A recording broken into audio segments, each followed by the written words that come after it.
Hell yeah. yeah. Woo! I know, right? Oh my God. It's so That's fun. so good. It's so fun, right? I really was supposed to is. go see her live 2 days ago.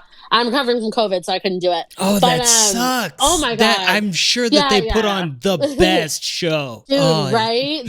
That song, like the repetitive like outro chorus, like that was Yeah. wow, it bops. Yeah. I also absolutely love the instrumental breaks in like the middle section of the chorus where everything goes dun dun dun dun.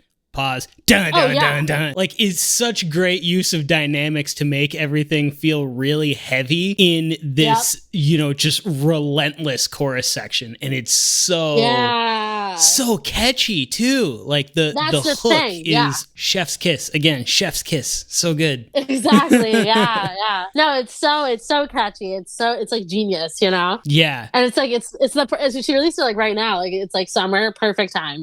I think it's like the song of the summer in my opinion. Oh, it's such a good summer jam. Immediately going on my summer playlist. Good, yeah. She's great. Yeah. The thing that I really like too, that I find interesting, is me and the guys from Ghost Town Remedy on a previous episode of the show. We talked about new kind of underground genres that like Spotify is kind of making up names for. One of which was bubble grunge, which is basically what this is, where it's like it's got that like pop starlet aesthetic and kind of sound in the vocals, but it's got that really aggressive, like grungy, Wait, I'm gonna write that everything down. else. Bubble grunge? Bubble grunge, yeah. That's a great. So like I'm always trying to figure out like what genre I am, and like I'm a little bit similar to Kat. So like we both agree with like the emo Americana. That's like what we stick to. Emo, but that's a good. That's a good name too. But yeah, bubble grunge. Bubble grunge. Yeah. There's a couple of playlists like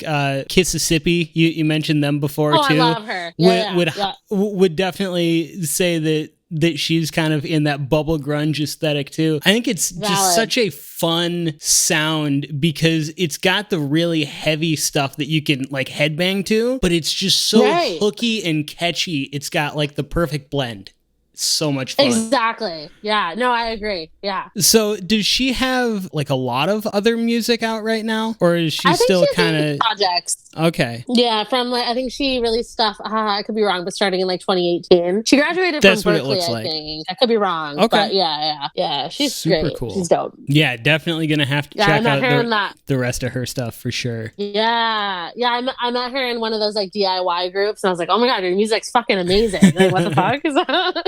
So gotta save that. Yeah. DIY people, I also just find tend to be like the nicest people on the planet. Right. There's no like, I agree. Everybody just like wants to lift each other up as opposed to like being like super competitive a lot of the time. Exactly. I agree. It's like, it's so organic. It's so authentic, for the most part. Yeah. Well, and a lot of the time too with like the internet, it's like you almost feel like you're coming from the same scene, even if you're not like in the same physical location, which is really cool too. That's like not something that you've seen in previous generations because everything was very region locked and things like that. Now you're having people who have the same sound and they're from the same corners of the internet instead of the same corners of the planet. Like exactly with like it's really fun. Yeah, and like TikTok too. I think that's a whole nother discussion. But like, are you on TikTok? Because I see that a lot on TikTok. Everyone's just like lifting each other up. And such like indie musicians, yeah.